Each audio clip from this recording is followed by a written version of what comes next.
marcharon de la montaña y atravesaron Galilea. No quería que nadie se enterara porque iba instruyendo a sus discípulos. Les decía: el Hijo del Hombre va a ser entregado en manos de los hombres y lo matarán. Y después de muerto, a los 3 días resucitará. Pero no entendían aquello y les daba miedo preguntarle. Llegaron a Cafarnaúm y una vez en casa les preguntó: ¿de qué discutíais por el camino? Ellos no contestaron, pues por el camino habían discutido quién era el más importante. Jesús se sentó, llamó a los 12 y les dijo: quien quiera ser el primero, que sea el último de todos y el servidor de todos. Y acercando a un niño, lo puso en medio de ellos, lo abrazó y les dijo: el que acoge a un niño como este en mi nombre, me acoge a mí, y el que me acoge a mí, no me acoge a mí, sino al que me ha enviado. Palabra del Señor.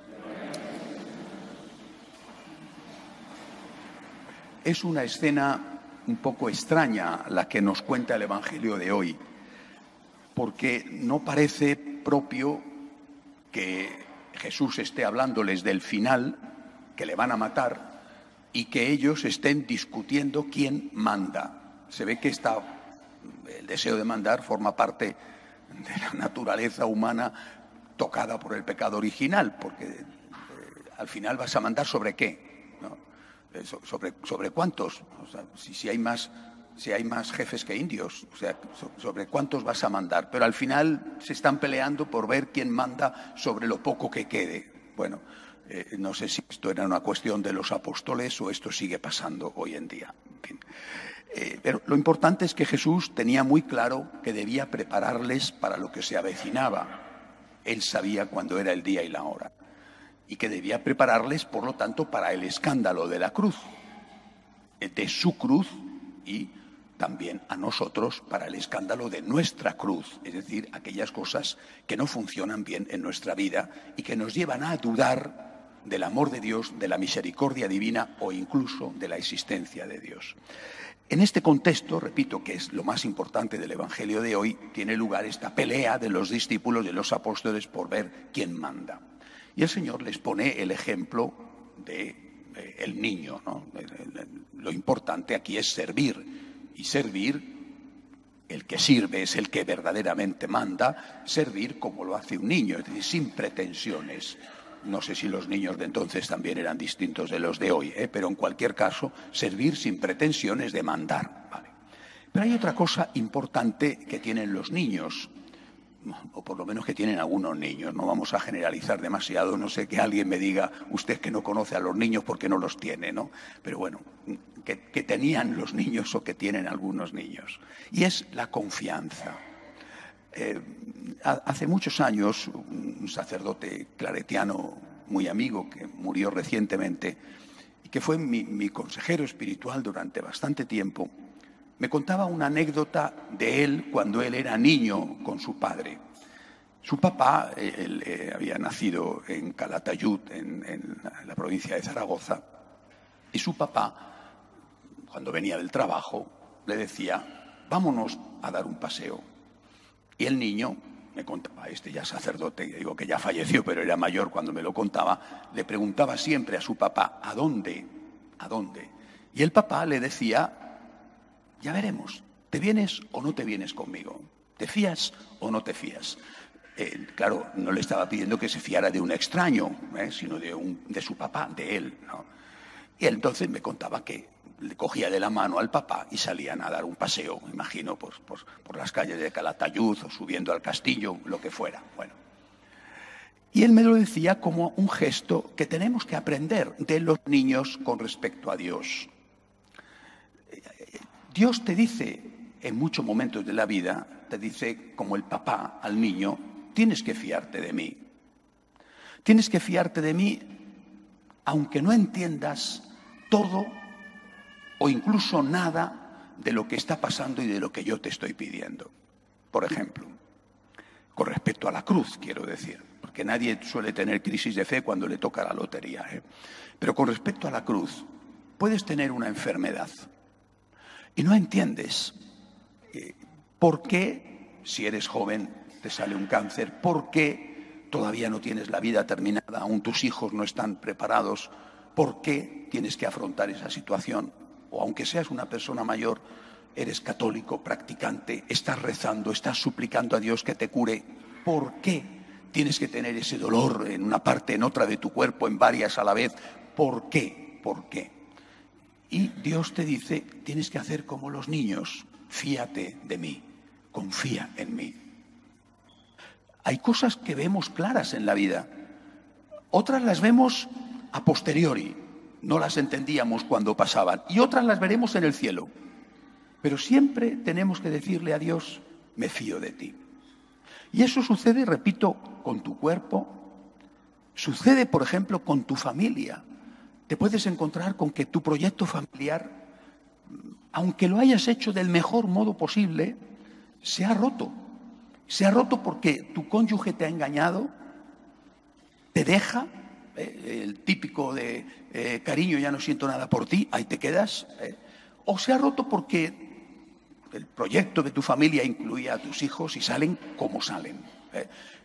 Y a lo mejor tienes culpa, pero quizá no. Y no es que no hayas estado pendiente, sino que las cosas no han salido como tú pensabas o como tú querías. Lo mismo te puede pasar con el trabajo. Estamos mejor que hace pocos años, pero de nuevo se ve en el horizonte el fantasma terrible de la crisis. El mes de agosto pasado ha sido el año, según he leído, de caída de empleo mayor no sé si de la historia o de los últimos años, pero una situación que de nuevo nos asusta, nos da miedo. El trabajo está en peligro. ¿Qué puede pasar? Señor, no tengo empleo. Tengo que sacar adelante a mi familia. ¿Qué hago? Esto es un problema gravísimo y yo no tengo respuestas. ¿Qué tengo que hacer delante de esto? Miramos la situación de la Iglesia. Exactamente lo mismo. Esta semana uno de los principales periódicos alemanes, hasta ahora muy partidario del Papa Francisco, ha sacado un reportaje demoledor contra el Papa, demoledor. La semana pasada hizo lo mismo el New York Times, que es la Biblia de la izquierda. Lo dice el New York Times y es palabra de Dios. Bueno, pues esto nos deteriora, nos hace daño. ¿Qué está sucediendo? ¿Qué pasa? ¿No? Nos hacemos preguntas, nos interrogamos incluso sobre el futuro inmediato de la Iglesia a la que tanto queremos, que es nuestra familia, es nuestra madre. ¿Qué puede pasar? Un personaje de la importancia, de la honestidad y del rigor intelectual que tiene, por ejemplo, Monseñor Chaput, el arzobispo de Filadelfia, esta semana ha denunciado que en el Instrumentum Laboris del Sínodo de los Jóvenes, que empieza la semana que viene, hay 3 herejías. No es un cualquiera que lo dice. Todas estas cosas nos conmueven, a mí y seguro que a muchos de vosotros, ¿no? Si miramos a nuestra patria, esto es un caos. No solamente que si tenemos un presidente que es doctor por el copia y pega o no es doctor, no solo eso, ¿no? La unidad de la patria, los puestos de trabajo, es decir, en tu cuerpo, en tu familia, en tu economía, en la Iglesia, en la sociedad. Continuamente nos sentimos zarandeados, a veces profundamente heridos, llenos de miedo, de incertidumbre. En otras palabras, la cruz, la cruz. ¿Y Jesús qué te dice? Yo he subido a la cruz por amor y fidelidad al Padre. Tú tienes que subir a la cruz por amor y fidelidad al Padre y a mí, al Espíritu.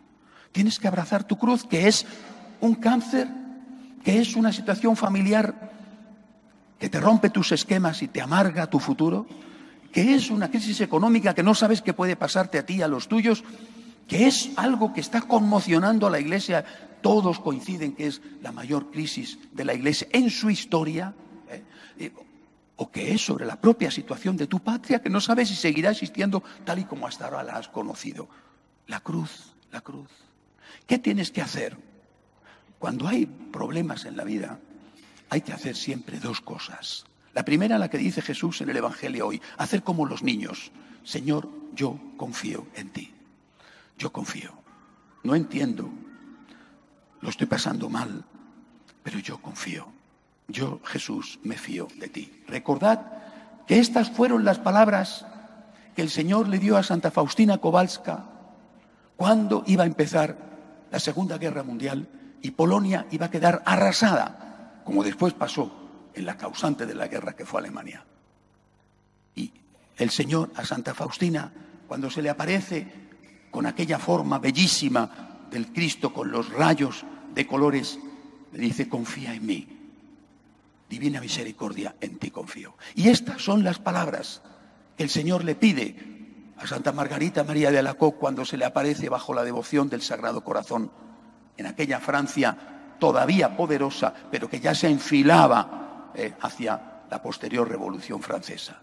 Por tanto, primera cuestión: Dios mío, yo confío en ti, yo confío en ti. Soy como un niño que confía en su papá. Y tu papá te dice: vente conmigo. Y tú quieres saber a dónde. Y quieres saber cuándo va a terminar esto. ¿Cuándo me voy a curar? ¿Cuándo se va a resolver este problema? ¿Cuándo este país va a tener un gobierno que a ti te guste por lo menos? Porque siempre hay alguno que le gusta. Bueno, ¿cuándo? No lo sé, pero yo agarro la mano de mi papá y digo: me voy contigo. Yo, Señor, confío en ti. Yo confío en ti. ¿Cómo confiaron los polacos o cómo confiaron todos aquellos que nos han precedido, que le han dicho: Sagrado Corazón de Jesús, en vos confío. Divina misericordia, en ti confío. Señor, yo confío en ti. Y lo segundo que hay que hacer, y hay que hacerlo de verdad, es pedir, suplicar: ayúdame, Señor, dame fuerzas. Tengo un miedo terrible a la cruz, un miedo terrible. No me gusta sufrir. No voy a la cruz diciendo: qué bien, me van a torturar, qué bien esta angustia, qué bien este dolor, qué bien este problema en la familia, qué bien. Tengo un miedo terrible a la cruz. Pero, Señor, te digo: ayúdame, socorre mi fragilidad, fortalece mis piernas vacilantes, que no dude, que no tiemble cuando llegue la hora de la enfermedad, de la crisis, del martirio. Señor, socórreme. Esta criatura temerosa te dice: confío en ti y ayúdame. En la segunda lectura escuchábamos a San Pablo decir: no pedís bien y por eso Dios no os da lo que le estáis pidiendo. Pidámosle esto al Señor. Repito, vosotros a lo mejor no estáis agobiados por la situación de la Iglesia como yo estoy agobiado.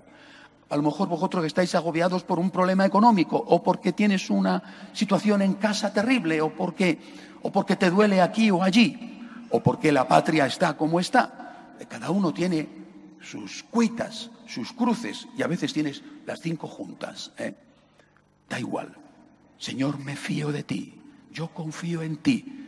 Yo sé que tú no me abandonas, que no abandonas a mi familia, que no abandonas a la Iglesia. Yo, Señor, confío en ti. Si nos movemos de este fino límite, nos caemos al precipicio de la desesperación. Señor, yo confío en ti. No sé qué puede pasar, no sé qué me puede pasar, pero yo, Señor, me agarro a tu mano, como el niño a su papá, y le dice: te digo, yo, Señor, me fío de ti. Y a continuación te digo: ayúdame, socórreme, fortalece mi fe. Dame fuerzas para aceptar esta cruz que ya tengo o la que creo que puede venir. Señor, socórreme. Tengo miedo, soy cobarde, pero no quiero marcharme. Confío en ti y te suplico que me ayudes para no traicionarte nunca y no bajarme de la cruz. Y así sea.